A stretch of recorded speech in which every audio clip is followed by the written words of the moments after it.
believe it. How many squats do I have to do? Alex, Let's do 20. Let's do Let's do 20. Yes. Alex, welcome. You're live on Last Respawn Show. Everyone should be able to hear and see you. Wow. Brilliant. Well, this is amazing. Thank you so much for, carving me into your busy, crazy schedule. I know you look like you had a big episode just now. Yeah, I had a torture guy. You know how it is being a spy on the street. Hold on. How many squats am I doing? This is 20. Yeah. Ooh, this is perfect. 3. 4.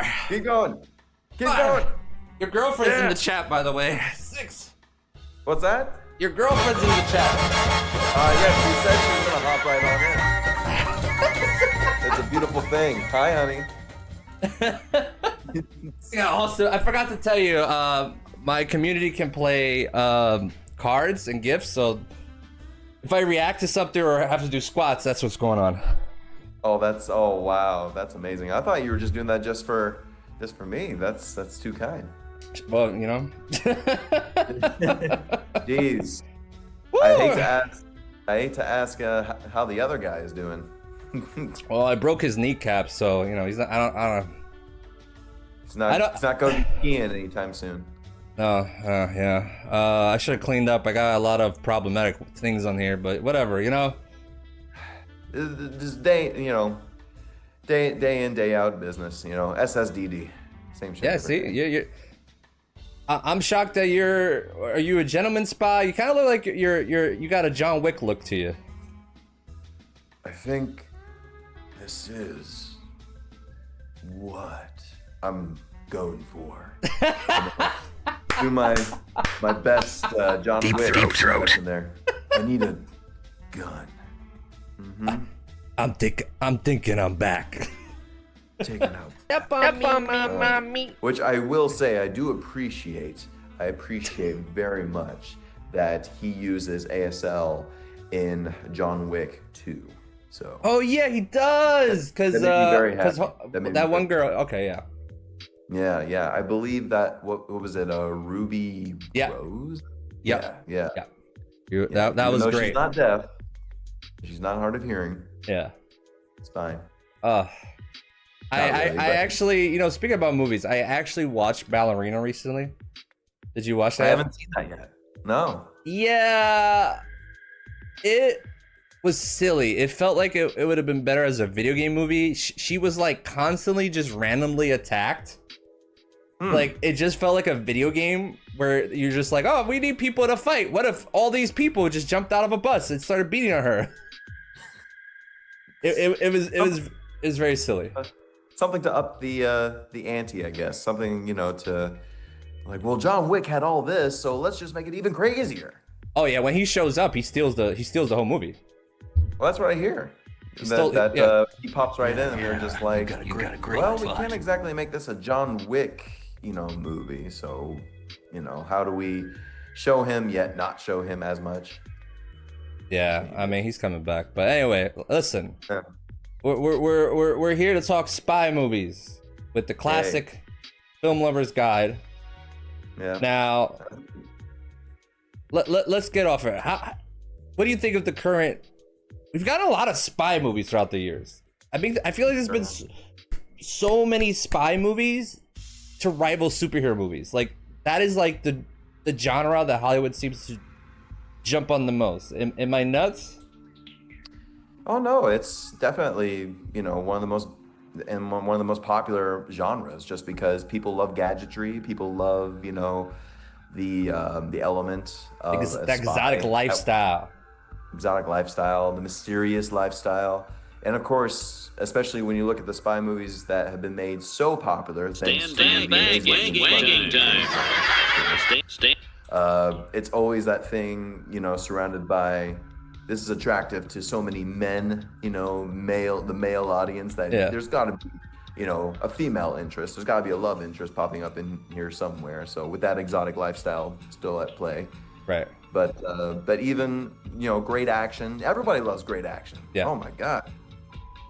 I never get tired of great And by the way, sorry if I randomly laugh again.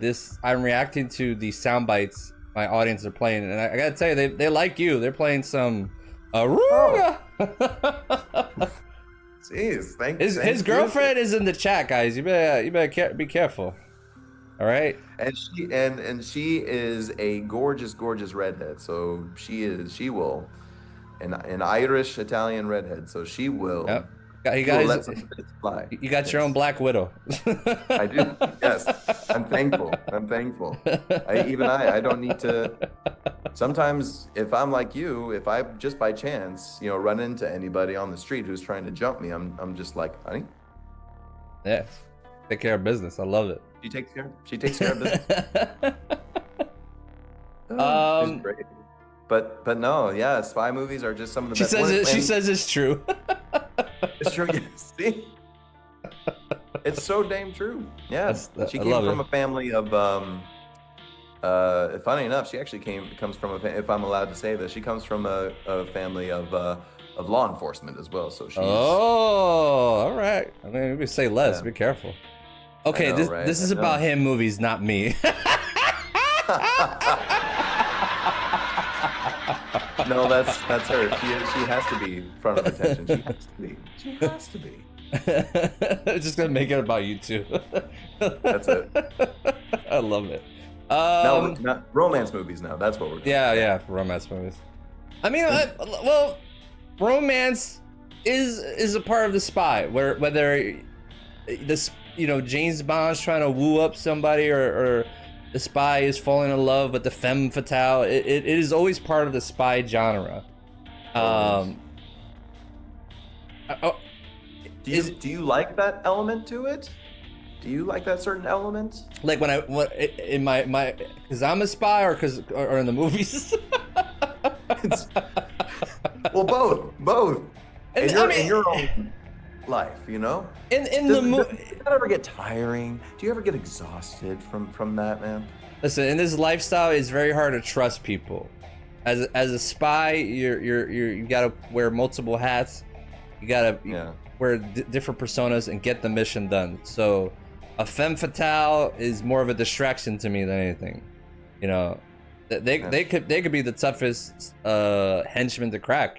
They act like your friend. That's why I love Solid Snake in the Metal Gear franchise. He's very weird towards women. He's just like, I guess you got a great butt, but I don't want to, Yeah, he's like, I don't want to go too far.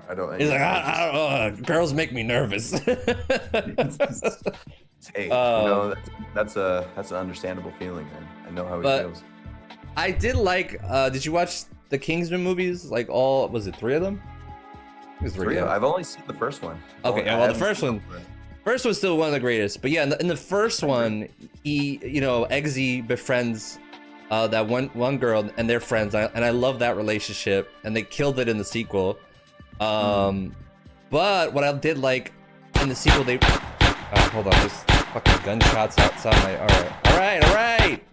Oh, geez. Keep moving to bad neighborhoods anyway. What is this? What is this city? Jeez, falling apart. It really is becoming Gotham City.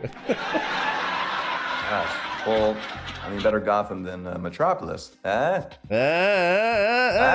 even get me started on Superman. But I do like that in Kingsman 2, he is dating the Swedish princess he saves. It wasn't a one-off. Like, he wasn't like the typical misogynistic James Bond. He was like, oh yeah, I hooked up with her and that's it. And he's like, no, I actually started dating her. And like, So that was like there's a continuity that's happening. There's a progression narrative that's happening, which I appreciate even in James Bond films when it notably, iconically shifted in On Her Majesty's Secret Service, the first and only Bond film with George Lazenby, the great George Lazenby as Bond. And funny enough, that's actually Christopher Nolan's favorite Bond film. I see. After what I've been going through the Sean Connerys. And then I was like, oh, I'm gonna treat myself because I wasn't feeling Sean Connery. Like, I like Goldfinger, like from Rush with Love. I wasn't feeling that much, but Goldfinger was more of like that silly side. Exactly. Yeah. But I rewatched. Go ahead. Oh no, it takes a while to really warm up to From Russia with Love. I'd say by the time it gets to that train sequence, he and Robert Shaw, I'm like, okay, now we're Yeah. But yeah, I think that's where I got to. But I put on GoldenEye because that was my still my favorite. And rewatching, I was like, it's so funny how good GoldenEye is, and then like the other ones are just like, well, you know, I don't know, we can't. It just couldn't compete. GoldenEye was just too raw. It was too good. It was way too good. And amazingly enough, great game that they did out of it too. For 64, right? Classic. 64. Mm-hmm. Yeah. I definitely played that game. That game was so it was so fun. I feel like everybody, if you haven't played GoldenEye, then you just never play video games in your life. I feel like everybody has once played GoldenEye in some form or fashion. Exactly. It's classic. I've even known some people that have played the video games that were made from movies more than they've actually seen the movies. So like when I've had Super Nintendo, the great Super Nintendo, I think that's when Nintendo really decided, you know what, let's just make every single game out of movies. No, yeah, you're 100% right. Like non-stop in a row. They were all like... There was a Wayne's World game on the Super Nintendo. Yes! A Waterworld! Waterworld, yes! It was terrible. It was terrible. Oh, I played it. Terrible. But the Batman Returns game. So good. That was so great. So fun. They did so well with the Batman games. I really enjoyed them. Oh, yeah. Addams Family, for crying out loud. They have Addams Family values. Ridiculous. Norford says they went all the way into the Wii. Yeah, I mean, video games and movies had a great relationship until, I would say, 360, PlayStation 3. That's where they started to titter off because movie games started to get like a very bad rap. They were just cashing. They were just something to pick up a lot. I mean, ironically, I played the G-Force game a couple episodes here, where the guinea pigs are spies. I don't know if you remember that movie. Jerry Bruckheimer produced it. Okay, Jerry Bruckheimer, you go from the frickin' Rock to producing G-Force. I have to watch the movie. I never watched the movie. Oh god, I think it was one of those one and done viewings for me. I'm like, the game was great. I was like, this is not a bad game. I was like, I'm kind of curious about this fucking movie. Like, why are these guinea pig spies? Why do they care about humans? Like, what is happening? What is happening? Seriously. Well, you know, if you can make a successful game, even just with, you know, two, well, I mean, technically, okay, because I want to give this the correct term, so forgive me if this is incorrect, but basically two monkeys out of Donkey Kong. Wait, Are they gorillas? No, they were, because I want to know what exact breed they were. Oh my god, it's... Well, here's the thing about Nintendo. It doesn't fucking matter, because one day Nintendo, I think recently Nintendo said Mario's not a plumber. That was a couple years ago. They're like, he's not a plumber. And we're like, oh, did he lose a job? No, he's just not a plumber. And we're like, okay, so what? What? Yeah. What? They change their lore whenever the fuck they feel like it. Like, they're changing the lore of Donkey Kong with the next game, where it teams up with Daisy, who I believe was the original girl that he kidnaps in the original Donkey Kong. But now they're like besties. Interesting. So it doesn't fucking matter. I hope they didn't, you know, fight for, you know, the change in lore right after the premiere of everyone's favorite Super Mario Brothers movie that came out in '93. Oh, Bob Hoskins, John Leguizamo. Yeah, they were just like, fuck, no, they're not plumbers anymore. Fuck. My Listen, God, let me tell you something. I think I prefer that movie over the cartoon movie, but that's a whole conversation. I am with you there. Okay. I am with you. Yes. All right, cool. I had the VHS for that movie of Super Mario Brothers. To see Dennis Hopper with what the fuck kind of haircut that was, to just all the randomness. He kind of got the reptilian Trump haircut. If you rewatch that movie now, you're like, wait a minute. Exactly. They were predicting something. They were predicting. Oh, Northfield was helping us here. So he said apes for Donkey Kong, and then the Mario cartoon show was the best. Yes. They had Elvira show up to that. Elvira true. hung up with the fucking Mario Brothers. I grew up watching that shit. Anyway, wait, we're not talking about fucking Mario. God damn it. Let's. Were they spies? Were they spies? I mean, if they were plumbers, were they? Jeez. I mean, yeah, they might as well be. All right, one thing I want to touch upon before we get into any more shenanigans is James Bond. The James Bond franchise has been scooped up, purchased by freaking Amazon. No. What are your feelings on that? I remember that day vividly when I saw that news headline, and it scared the holy hell out of me. Absolutely. Where was I? I don't know. But I remember seeing that headline and thinking like, oh, but we're fucked. We're fucked. I love that you're like, where was I when Amazon bought James Bond? Yes. Where were you on 9/11? It's the beginning of a classic film noir from 1944. I'm sitting inside a diner with my hot cup of coffee with a cigarette, and like, I remember it vividly. Sucking on that cigarette like I was sucking on some honeysuckle. It bit me like a reptile in the heat of the Amazon. Yes, and it really was crazy knowing that, you know, big billionaires are gonna come in and just sweep up this big time franchise and just do whatever the hell, you know, they want to. But then the director. I found out when, if I remember correctly, his correct pronunciation was Denis. I think it's Denis Villeneuve. Denis Villeneuve, okay. Director of Dune. Listeners, Sicario. Ooh, Sicario. Arrival. God.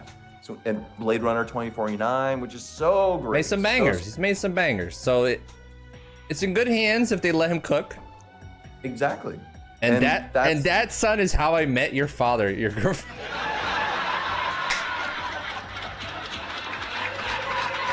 Brilliant. Yes, it's true.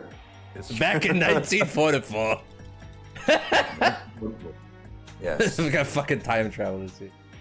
No, so I'm quite excited, and apparently new development has really come up that, because I know that was the biggest scare, thinking that because Amazon bought it, it's only going to be based on like streaming. So we were like kind of in the fear that we're going to have like CW channel level James Bond. Yeah, like we won't see that in the theater, especially with Denis. I can't even say it. Just Dennis.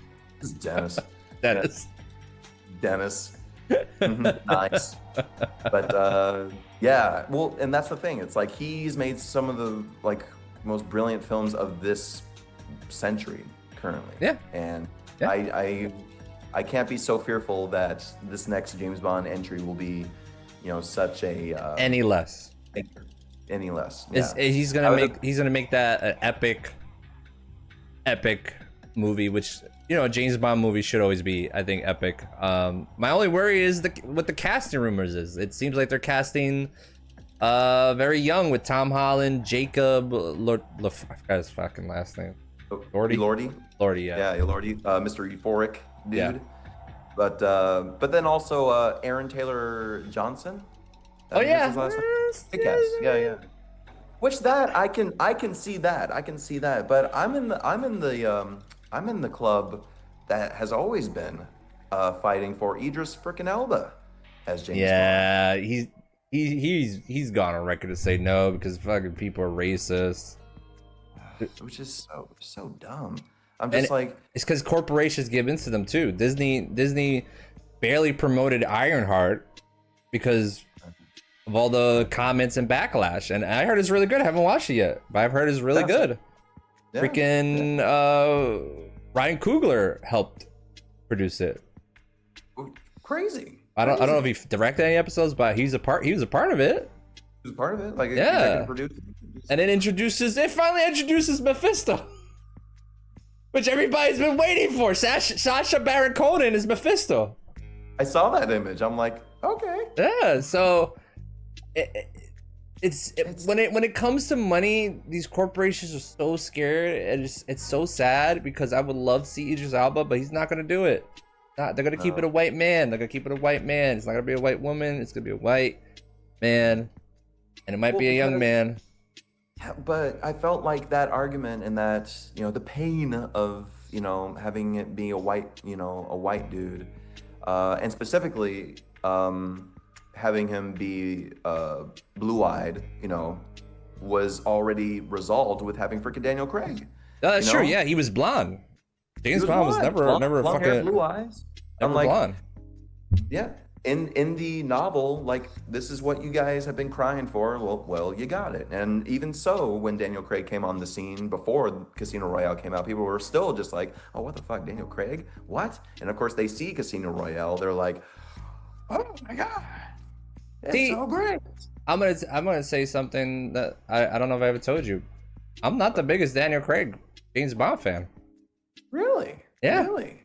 I mean, I rewatched Casino Royale, and I was like, all right, yeah, this is. I enjoyed this better now. Maybe when I was younger, I was just kind of like wanted an action movie. And I know Casino Royale is infamous for being hard to adapt. I think they did a good job. I just with him, it just. I don't know. It's hard to connect. Yeah, like Pierce Bronson. I grew up with Pierce Bronson, so that. I guess to like many people with Batman, like they're like, oh, Michael Keaton's my Batman forever, And maybe I feel that with Pierce Bronson, but like, yeah, Daniel Craig, yeah. Wow. Yeah. I totally get it. I totally get it. Like, he's not terrible. He's not terrible. No. And honestly, and this might be my hot take, because I'm in a land of spreading love to everybody. Yeah. To some extent. But I never, I believe we'd never really had seriously like a bad Bond. Like, I think obviously we've had terrible Bond films, god awful stinker Bond films, most notably in the Roger Moore period. I mean, Tomorrow Never Dies is pretty bad. I rewatched that and I was like, wow, this. Yeah, it's very. The villain is a fucking media tycoon, which I mean poor Jonathan Pryce. Oh, poor guy. Yeah, but Michelle Yeoh. Oh yeah, she's fantastic. They needed more of that. By the time they're like working together, the movie's over. Exactly. And thanks a lot. And Die Another Day. Oh man. That was so silly. Like Halle Berry. Some good chuckles. Yeah. The World's Not Enough is not bad, but like I feel like him and Denise Richards, they have no chemistry. I don't know. No, yeah. Denise Richards is the one that really brings that down. And we got the most infamous James Bond line. I thought Christmas only comes once a year.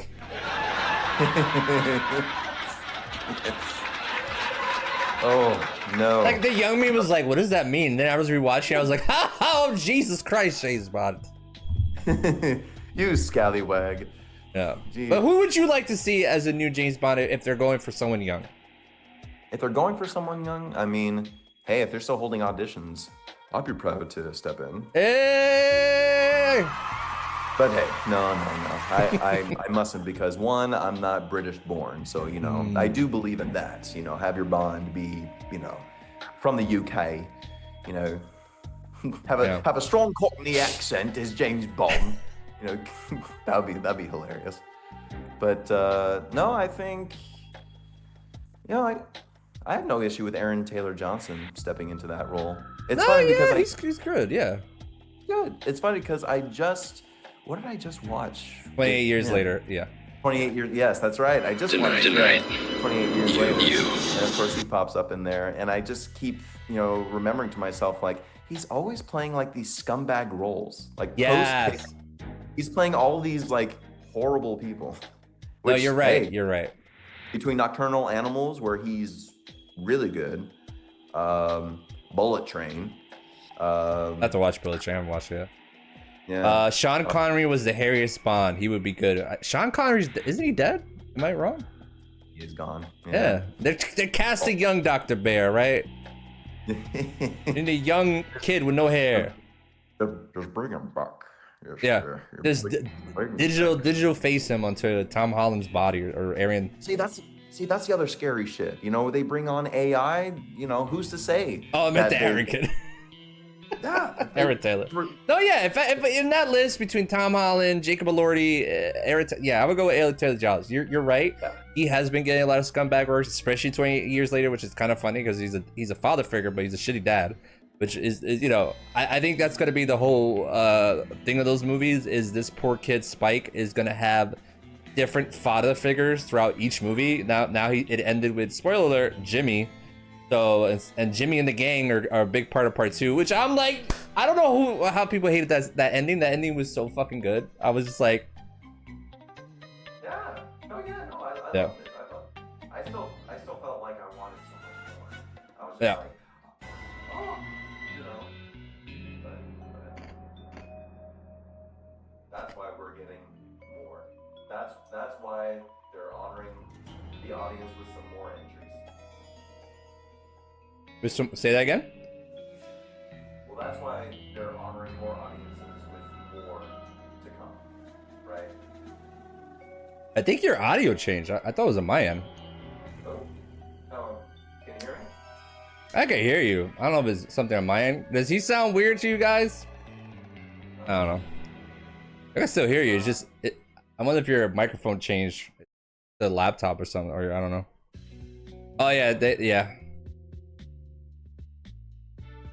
Something changed. Fucking. Still the same. Yeah, I don't know. Interesting. What about?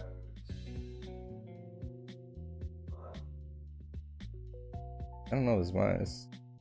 Yeah, mine is still. Me? Hello? Testing. Were you using a microphone or talking through the laptop? I was talking to the laptop. Oh, weird. Yeah. Yeah. Nothing changed. I'll just bump it up. I don't know. Changed anything. Huh. Like it just magically got lower. Yeah. So weird. That's weird. No idea. I don't fucking know. But we got a few more minutes left. Once we start talking about AI, you know, all these Yeah. things are just, oh, fuck this guy. We can hear him still. All right. Your girlfriend says keep going. All right. She's in charge of the show now. Stage management. She said, "Babe, just start signing."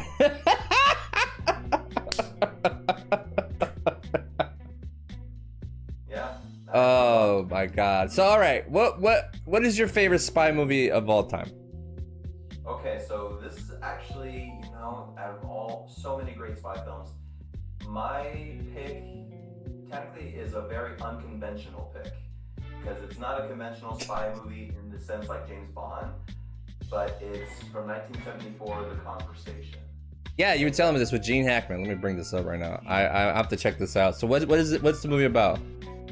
So Gene Hackman is Harry Stahl. He's a surveillance expert, and he's hired like on the fly to record and follow people. And he got this recent job from a client called The Director, and he is supposed to follow this couple around just to track their relationship. And so he tracks them for hours and hours and hours and hours. And through the recording, he happens to catch something about somebody being killed. So now he finds himself like caught up in the middle of like a murder conspiracy where someone did get murdered. And now as he's like starting to investigate his own self, he's being targeted and he's being watched, he's being followed. And so now he's trying to track himself of placing bugs every which way. And it's just like on the edge of your seat, thrilling. It's incredible. The acting in it is so brilliant. I mean, obviously, Gene Hackman. Yeah. He's one of the fucking greatest that I grew up watching. He's like one of my favorite, you know, for many, like millions across the world. For me, he's just one of my favorite actors. And this was, who's it directed by? Francis Ford Coppola. Oh, damn. Mr. Megalopolis himself. Can you believe it? Yeah, I gotta check this out. I never heard it or watched it, huh? Dude, and it's got a great stacked cast because you got John Cazale, who played Fredo in the Godfather movie. Nice. Robert Duvall, Harrison Ford pops up in there. What? Terry Garr, and she rest in peace. Somebody else pops up in there too. If y'all know, if you've seen it before. But it's got a huge, great cast, great writing, and Coppola did it right in between the first Godfather and Godfather. Insane. Gene Hackman should have been nominated for Best Actor for that easily, but that the Academy they're always ridiculous in those places. Yeah, academies. But no, because I love it. I love the conversation so damn much because when it comes to like the theme and just the arts of spying, how the character is just so locked into the monotony of it all. When it comes to like the hours and hours and hours of just like staying mysterious, staying in the shadows, and like I fixed it. Sorry. Oh, yay! All right, I gotta figure out why that keeps happening. It's definitely something with my headset. Oh no, maybe that happens. But no, yeah, the conversation is so damn good. You talk about like a film that has so many great silent sequences that are so brilliantly shot and done. So highly recommend. But when it comes to I'm definitely check it out. Well, you said this conversation is not a typical spy movie, that I guess people are used to. Right. What would be your other, I guess, more typical spy movie? I'm gonna get Mission Impossible. Yes, exactly. The first Mission, because wasn't that? Oh, that's Brian De Palma did the first Mission Impossible. Worse. Which, funny enough, Brian De Palma did his own take of technically kind of like the conversation a little bit with Blowout. If you remember Blowout, that movie with John Travolta. Sounds familiar. I don't think. Oh, dude, it was like one of the movies that like was kind of like coded as being the movie that like killed John Travolta's career. What? I thought it was Battlefield Earth. That was phase 2. So there were 2 phases of what killed John Travolta. 2 chapters. Holy shit. Because John Travolta had like what? Freaking Carrie, he had Grease, he had Saturday Night Fever. Oh yeah. Like 3 bangers in a row that he did for Paramount, and then he does Blowout, and boom, nobody went to go see it. But now it has like one of the biggest cult followings, and it's just all right. I gotta check that out. Brilliant. But it's almost like the same framework. But yes, Mission Impossible. I rewatched the first one. I actually was like, for the spy season, I was like, oh, let me watch all the Mission Impossible because I stopped after Ghost Protocol. I think that was the last one I saw, and the only reason I saw that was like to see the Dark Knight Rises scene in IMAX. I was like, reason. And I was like, I guess I'll stay for this movie. And I was like, oh, it's not bad. But this first one is such a fucking classic. It still holds up so fucking well. My God. And it birthed the franchise. It's one of the greatest franchises, that's ever been just concocted. It's ever been like made. Oh man, your girlfriend just posted something controversial in the chat. Is it illegal to see the final Mission Impossible without ever seeing the originals? Baby, be nice. I believe. Darling. Yes, it is. To me, it is. You haven't seen the recent Mission Impossible, right? No, I got. Like I said, I watched part 1. I don't think I'm gonna. Is it still in the theater? Probably still in the theater. I'll just wait. Oh yeah, it's still going. It's funny. It still needs to make more money because it hasn't broken even. I don't think yet. Sadly. You said I had to ask. Because even though this very last one, I'm not sure. I won't spoil too much, but I will just say like there are things that I truly did not like about the recent one, but then there were things that I absolutely loved about it. Okay. Things that I didn't like is just like, okay, this whole montage of things that happened. You were saying that, yeah. I think went a little overboard with it, just a little overboard. All right, I'm curious, yeah. It's worth it, definitely. I tell you what, because this was the first. Funny you say it. This was the first Mission Impossible movie that I saw in theaters of the franchise. Because the very last one in the franchise that I saw in theaters was 3, Mission Impossible 3. Hilarious. Yeah. Like mine was Ghost Protocol. I didn't watch Rogue Nation or Fallout, and I was like, oh, I'm gonna check it. We got 5 minutes left before Zoom kicks you out. And then this message will self-destruct. Yeah, literally. So before this message self-destruct, Alex, I'm gonna post your. She says it was good. Definitely had me on the edge of my seat. Good. Good. That's what we need. That's what we need. Especially when you're in a nice rolling, rotating submarine ship with no oxygen tank. Oh my god. Wait until you see it. Oh man. I heard. So we got 4 minutes now. Before you go, I posted your link to your channel. Everyone, give him a follow, a sub, all that good stuff. What's your channel about again? Classic Film Lovers Guide. Yes, Classic Film Lovers Guide. It is a channel that I talk about classic films. I do top 10 best lists of every single classic actor, classic actress, classic director.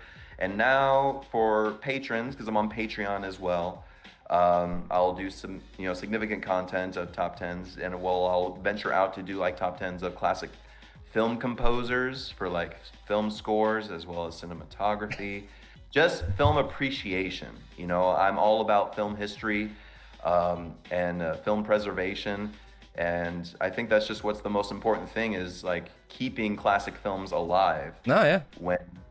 Just because there are so many amazing classic films that so many people don't know about that are so fun and so informative, and people get so turned away when you say like old, even classic films, because they always think like, oh, boring black and white, they talk funny, they did movies that are so boring back then. I'm like, then you haven't really seen a classic film. And speaking of which, I adopt this kind of mentality from the great writer-director.